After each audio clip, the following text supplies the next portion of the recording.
వరంగల్ వార్తలు చూద్దాం.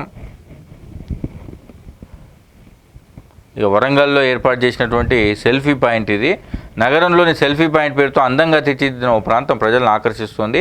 ఇక మహానగరపాలక సంస్థ ఆధ్వర్యంలో చేపడుతున్న స్వచ్ఛ సర్వేక్షణ్ 2024 కార్యక్రమంలో భాగంగా 35వ డివిజన్ శివనగర్ నీళ్ళ ట్యాంక్ గోడకు వివిధ ఆకృతులతో ఉన్న పాత టైర్లకు విభిన్న రంగులు వేసి అందులో పూల కొమ్మలు ఉంచారు. ఆకర్షణీయంగా కనిపిస్తున్న ఈ ప్రాంతాన్ని అటుగా వెళ్తున్న వారు ఆగి మరీ చూస్తున్నారట. ఇవాళ ఫ్రెండ్షిప్ డేకి సంబంధించినటువంటి స్టోరీ ఒకటి. అపూర్వ స్నేహం ఆపదలో సాయం అంటూ ఇక స్నేహితుల దినోత్సవం సందర్భంగా ఓల్డ్ ఫ్రెండ్స్ ఎక్కడెక్కడ కలుసుకుంటున్నారు, తమ పాత స్నేహితుల కష్టాలు వచ్చినప్పుడు కూడా సాయం చేస్తున్నారట. దీనికి సంబంధించిన స్టోరీ ఇది. ఇక నటుడు తనికెళ్ళ భరణి నిన్న వరంగల్కు సంబంధించి కొన్ని విశేషాలు మాట్లాడుకున్నాడు. ఆయన లేకపోతే రౌడీగా మిగిలిపోయేవాడిని, ఓరుగల్లుకు 15 సార్లు వచ్చా చిట్చాట్లో ప్రముఖ నటుడు తనికెళ్ళ భరణి. ఆటగదరా శివ అంటూ ఆధ్యాత్మిక తన్మయత్వంతో ఊగిపోతారు. తోటరాముని అంటూ రౌడీ పాత్రలతో అశేష అభిమానుల మనసు దోచుకుంటారు.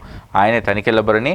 తండ్రి పాత్ర ఇచ్చినా ప్రతినాయకుడిలా నటించమన్నా అందులో ఇమిడిపోయి నటనా కౌశలం ప్రదర్శించగల సత్తా ఉన్న నటుడు.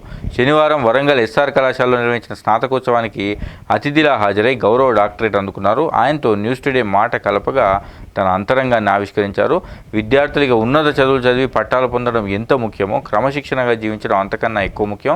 సమయపాలన, నిజాయితీ లాంటి ఉంటేనే జీవితంలో ఉన్నతంగా రాణించగలరు. నా వ్యక్తిగత విషయానికి వస్తే నా గురువు రాళ్లపల్లి లేకపోతే యమలిలో నేను నటించిన తోటరాముడి వలె అయ్యేవాడినేమో అనిపిస్తుంది. రాళ్లపల్లి లేకపోతే చింతల్ బస్సులో రౌడీగా తిరుగుతుండేవాడిని అనిపిస్తుంది. నా జీవితంలో ఆయన ప్రోత్సాహం చాలా గొప్పదంటూ రాళ్లపల్లితో తనకున్నటువంటి అనుబంధాన్ని పంచుకున్నారు. ఇవి వరంగల్ జిల్లాకు సంబంధించిన వార్తలు.